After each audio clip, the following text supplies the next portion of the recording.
Finally Bangladesh হারালো ইন্ডিয়াকে ফুটবলের মাঠে এবং এই জয়টার জন্য বাংলাদেশকে অপেক্ষা করতে হয়েছে একটা না দুইটা না 22টা বছর। সেই 2003 সালে সাফ চ্যাম্পিয়নশিপের সেমিফাইনালে ইন্ডিয়াকে হারানোর পর কেটে গেছে 22 বছর। বাংলাদেশ এই সময়টাতে কয়েকটা ম্যাচের সম্ভাবনা জাগালেও জয় আসলে অধরাই রয়ে গিয়েছিল এবং শেষমেশ সেই অপেক্ষার অবসান হয়েছে। কেনই বা হবে না, কারণ বাংলাদেশের ফুটবলে আগমন ঘটেছে হামজা চৌধুরী নামের একজনের, বাংলাদেশের ফুটবলে আগমন ঘটেছে সমিত সোমের, বাংলাদেশের ফুটবলে আগমন ঘটেছে জায়ান আহমেদের এবং সে কারণেই কিন্তু বাংলাদেশ পারল এশিয়ান কাপের বাছাই পর্বে ঘরের মাটিতে ইন্ডিয়াকে হারাতে 1-0 গোলে এবং গোলটা করেছেন শেখ মোরসালিন। ম্যাচের 12 মিনিটের মাথায় দুর্দান্ত এক গোল, দারুণ ফিনিশিং। সচরাচর এই ধরনের ফিনিশিং আমরা আমাদের ফুটবলারদের কাছ থেকে দেখি না, যে ফিনিশিংটা মোরসালিন আসলে দিয়েছেন।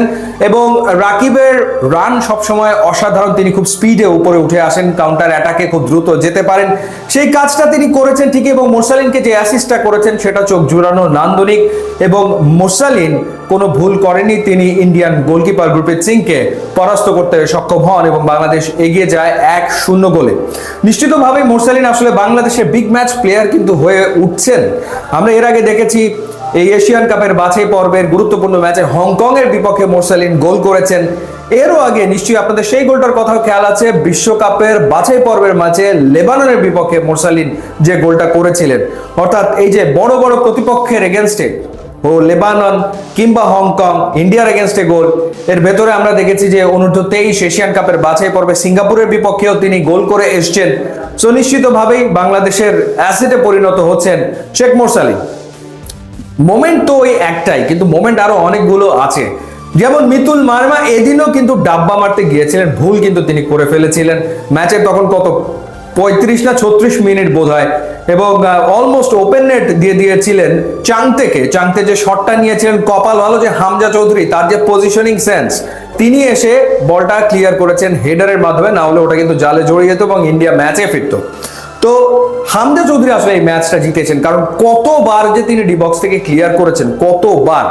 মানে যখন বাংলাদেশ 1-0 গোলে এগিয়ে গেল, তারপর থেকে হামজার মনোযোগটা আসলে ডিফেন্সেই ছিল, যাতে কোনোভাবে বাংলাদেশ গোল আর না খেয়ে বসে, সেই কাজটাই তিনি করেছেন সুনিপুণ দক্ষতায়। এর আগে যেটা হয়েছে যে তারিক কাজী 25 মিনিটের মাথায় ইঞ্জুরিতে পরে মাঠ ছেড়ে বেরিয়ে গেলেন, হাত টুপু তার বদলে নেমেছেন জায়ান আহমেদ। নেপালের বিপক্ষে 70 মিনিটের বেশি খেলতে পারেননি, এই দিনও তিনি পারলেন না, তিনিও ইঞ্জুরিতে পরে মাঠ থেকে বেরিয়ে গেলেন। এরপরে নামানো হলো তাজউদ্দিনকে, আবার সাহাদুদ্দিন তিনি রাইট ব্যাক থেকে লেফট ব্যাক পজিশনে এলেন, অদল বদল হয়েছে।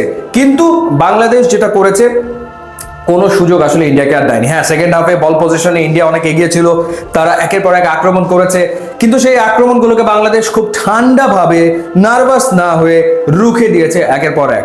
আলাদা করে সমিত সোমের কথা বলতে হয়, যেভাবে তিনি ডুয়েলগুলোতে আসলে জিতেছেন, যেভাবে তিনি বল ছিনিয়ে নিয়েছেন, সেটা ছিল দেখার মতো। মানে একেবারে থাকে না যে মিডফিল্ড জেনারেলের ভূমিকা আমরা দেখলাম সমিত সোমকে, অসাধারণ ছিল মাঝ মাঠে তার পারফরম্যান্স।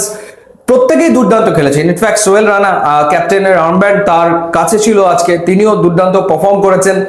ওভারঅল প্রত্যেকেই ভালো খেলেছেন। ফাহিম খেটে খেলেছেন, নেপালের বিপক্ষেও তিনি একাধিক গোলের সুযোগ পেয়েছিলেন, পরিশ্রম করে খেলেছেন। ফাহিমকে আমরা দেখেছি যে ওপরে উঠতে এবং খুব দ্রুত আবার নিচে নেমে আসতে, অর্থাৎ এই যে ব্যাপারটা উপরে ওঠা এবং দ্রুত আবার নিচে নামা, তো সেটা সবসময় সচরাচর আসলে হয়ে ওঠে না বাংলাদেশি ফুটবলারদের। অনেক সময় দেখা যায় ফিটনেসের অভাব থেকে যায়, কিন্তু ইন্ডিয়ার বিপক্ষে পুরো টিম ডেডিকেটেড ছিল যে জিততেই হবে। এই ব্যাপারটা খুবই গুরুত্বপূর্ণ ছিল, যে dedication level was pretty high. So Bangladesh 3 point পেল এবং আফসোস আমাদের আরো বাড়ালো যে হংকং এর বিপক্ষে ঘরের মাটিতে ওই ম্যাচটা থেকে একটা পয়েন্ট যদি বাংলাদেশ পেত, তাহলে তো টিকেই থাকতো শেষ ম্যাচ পর্যন্ত। কিন্তু সেটা হচ্ছে না। কিন্তু র্যাঙ্কিং এ প্রায় 50 ধাপে এগিয়ে থাকা ইন্ডিয়ার বিপক্ষে জয় একটা বিরাট ব্যাপার, সেজন্য বাংলাদেশ দলকে অভিনন্দন। ফুটবলে বাংলাদেশ এগোবেই এবং সেটা ছাপ কিন্তু আমরা দেখতে পাচ্ছি বাংলাদেশের খেলাতে। ইউটিউব, ইনস্টাগ্রাম লিঙ্ক আছে, আপনারা যদি যোগ দেন তাহলে খুবই খুশি হবো। And thanks for watching.